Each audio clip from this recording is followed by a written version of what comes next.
Իսկ մեր ստացված խաղերից մեկն էր, որտեղ փորձում էինք կոմբինացիոն ֆուտբոլ խաղալ։ Հոլային պարեր ունեցանք, չկարողացանք օգտագործել։ Առաջ խաղակեսին 11 մետրանոց եղավ մեր դարպասում։ Չնայած մի երկու պահ վտանգավոր հակագրողներ արեցին Գանձասարը, որովհետև երկրորդ խաղակեսին ավելի գնդակով ավելի մենք էինք, ավելի շատ Գանձասարի կիսադաշտում էր խաղը, 2-3 հակագրող եղավ։ Չստացվեց, փորձենք մյուս խաղին հաղթել։ Այնուհետև ինչու ձեզ ինչն է պատճառը, որ չստացվեց այդ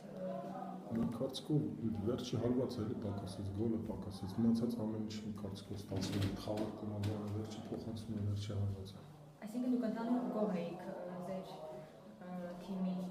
աշխատելավոճից։ Ընդհանուր դուք գոհ եք ձեր թիմի աշխատելավոճից։ Ուրեմն մենք խաղացինք այս խաղը, ասում եմ, մեր մոտ մի քիչ ավելի լավ ստացվեց, փոխանցումները կոմբինացիոն ֆուտբոլ խաղացինք, բանալի երկրորդ խաղակեսում աշխատեցինք նախաձեռնող ֆուտբոլ խաղալ, ավելի շատ Գանձասարի կիսադաշտում ենք խաղում, 2-3 հակագրողով բաց թողեցինք, ուղղակի վերջի փոխանցումը վերջի հարվածը այսօր մի քիչ լավ չստացվեց, դրա համար պարտվեցինք։ Շնորհակալություն։